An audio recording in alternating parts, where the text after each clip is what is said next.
继续来看苗栗一个44岁后生赛车载着74岁老爸去倒篮扫望更纸，伫个要转去的半路，这个车唔知安怎驶的，去弄路边的电火条啊！这个车头是弄甲密密冒冒，啊，坐伫个后座的老爸因为无下安全带，当场就往生了。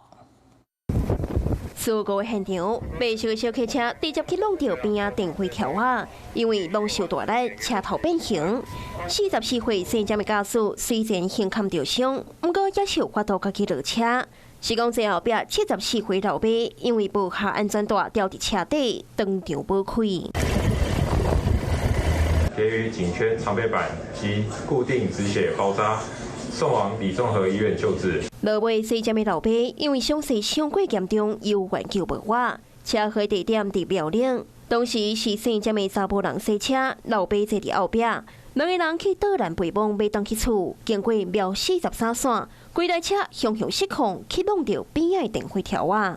途自撞路旁电线杆，张姓驾驶受伤送医救治，暂无生命危险。